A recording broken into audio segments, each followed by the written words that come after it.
বিহারে ৪৭ লক্ষ ভোটারের নাম বাদ এসআইআর তাতে। নমস্কার, আদাব, সালাম, আমি নকিবুল সালাম, আপনারা দেখছেন বাংলার আওয়াজ। আজকের নিউজটা বহুত চাঞ্চল্যকর নিউজ আপনাদের সামনে তুলে ধরছি। সকলে শেয়ার করবেন, সকলকে অবগত করাবেন আগামী দিনে বাংলায় কি হতে পারে। বিহারে এসআইআর কমপ্লিট হয়ে গেল, ভোটার তালিকা ফাইনাল হয়ে গেল। ভোটার তালিকার লিস্ট একদম ফুল অ্যান্ড ফাইনাল বিহারেতে। নভেম্বরের ৬ এবং ১১ তারিখে ভোট, সেই কারণে সেখানে এসআইআর হয়েছিল। সেই এসআইআরতে নাম বাদ গেল, ৪৭ লক্ষ মানুষের নাম বাদ গেল। ঠিক পশ্চিমবাংলায় যেভাবে মুখ্যমন্ত্রী বলেছিলেন একটা নাম বাদ গেলে দেখে নেবো, এই করে নেবো, সে করে নেবো, ঠিক বিহারেতেও তেজস্বী যাদব, রাহুল গান্ধী বলেছিলেন। কিন্তু এখন এসআইআর কমপ্লিট বিহারেতে, ৪৭ লক্ষ ভোটারের নাম নেই তালিকায়, কিন্তু ভোটার তালিকা ফুল অ্যান্ড ফাইনাল। ভোট হবে ৬ নভেম্বর ও ১১ নভেম্বর। তাহলে বুঝতেই পারছেন আগামী দিনে পশ্চিমবাংলায় কি হতে চলেছে। এখন প্রশ্ন, ওই ৪৭ লক্ষ যে ভোটার তালিকা থেকে বাদ গেল, তারা কি সকলেই মুসলিম ছিল?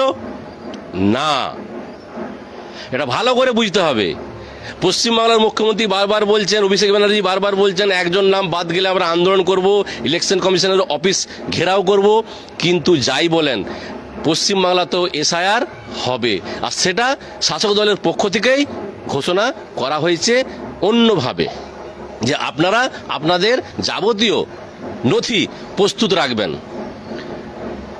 ১৬খানা নথি আছে কি ১১খানা আছে কি ১২খানা আছে কি ১৩খানা আছে, যা আছে আপনার কাছে সব প্রস্তুত রাখবেন। এটাও কিন্তু রাজ্য সরকার বলেছে। আবার এদিকে বলছে এসআইআর থেকে নাম বাদ গেলে আমরা আন্দোলন করব। এখন প্রশ্ন হলো, বিহারেও এই কথা বলা হয়েছিল, কিন্তু বিহারে ৪৭ লক্ষ ভোটারের নাম নাই, তালিকা ফুল অ্যান্ড ফাইনাল হয়ে গেল। আগামী দিনে পশ্চিমবাংলায় কি হবে, কি হতে পারে। আর বিশেষ করে এই ৪৭ লক্ষ ভোটার যে বাদ গেল, তারা কিন্তু সবই মুসলমান নয়। কিছু অন্ধভক্ত তারা খুব লাফালাফি করছিলেন যে ঠিক আছে এবারে খুব মজা হবে, এসআইআর হচ্ছে, খুব লাফালাফি করছিলেন। এবার লাফালাফি পশ্চিমবাংলার যে অন্ধভক্ত আছে তারা বুঝুন, তাদের জন্যই আজকের নিউজটা। ওই জন্য আজকে এই নিউজটা আপনাদের সামনে তুলে ধরছি। সকলে শেয়ার করবেন, সকলের জানা দরকার। এখন তো এমন পরিস্থিতি, গ্রামগঞ্জের মানুষের কাছে অত নথি কোথায়? কারো হয়তো নিজের ভোটার কার্ডটাও ঠিক জায়গায় রাখা নেই, খুঁজতে হবে। জমির কাগজ সেটাও ঠিক করে রাখা নেই, খুঁজতে হবে। কারো হারিয়ে গেছে, কি করবেন আপনারা? আপনার মানে ৫ পিঢ়ি ১০ পিঢ়ি ১৫ পিঢ়ি থেকে আপনারা এখানে রয়েছেন, কিন্তু এখন আপনাদেরকে প্রমাণ দিতে হবে যে আপনি ভারতবর্ষের নাগরিক কিনা।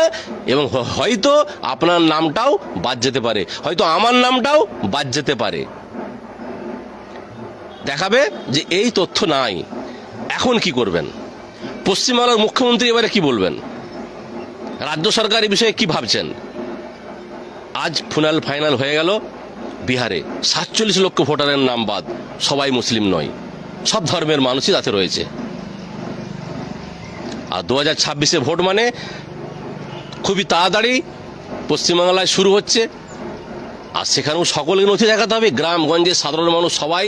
তবে এটা আইন নিয়ম তৈরি হয়েছে, সব রাজ্যে হচ্ছে, পশ্চিমবাংলাতেও হবে, নিশ্চিত থাকুন। এমন নয় যে রাজ্যের মুখ্যমন্ত্রী বলছে হবে নি, এটা হবে। এই সত্যটা হজম করতে হবে প্রত্যেককে। আর প্রত্যেককে বলবো, আপনাদের যাবতীয় যা নথি আছে অবশ্যই আপনারা এখন থেকেই প্রস্তুত হয়ে যান। সবার এক কপি করে জেরক্স তৈরি করে রাখতে, যা যা আছে, স্কুল সার্টিফিকেট থেকে শুরু করে Aadhaar card, voter card, ration card, জায়গা জমির দলিল থেকে শুরু করে, ব্যাঙ্ক অ্যাকাউন্ট থেকে শুরু করে, পাসপোর্ট থেকে শুরু করে, যা যা আছে সবারই জেরক্স তৈরি করে রাখুন এবং এখন থেকেই প্রস্তুত হয়ে যান। পশ্চিমবাংলা তো এসআইআর হচ্ছে, রাজ্য সরকার একদিক দিয়ে বলছে যে এসআইআর হতে দেবো নি, অপরদিকে বলছে আপনি আপনার কাগজ তৈরি রাখবেন। তার মানে বুঝতেই পাচ্ছেন এবারে পশ্চিমবাংলায় কত লক্ষ ভোটার বাদ যেতে পারে সেটাই দেখার আছে। তো সকলে প্রস্তুত থাকুন। এটা চাঞ্চল্যকর খবর আর একদম কারেন্ট খবর। পশ্চিমবাংলায় এবারে পশ্চিমবাংলার পালা। বিহারে ৪৭ লক্ষ ভোটার বাদ এবং সেখানে হিন্দু মুসলিম সকলেই আছে। এবার অন্ধ ভক্তদের মাথার ব্রেন হয়তো আস্তে আস্তে খুলতে পারে। ভালো থাকুন, সুস্থ থাকুন, বাংলা দেখে থাকুন। আমি নকুল ইসলাম, ধন্যবাদ।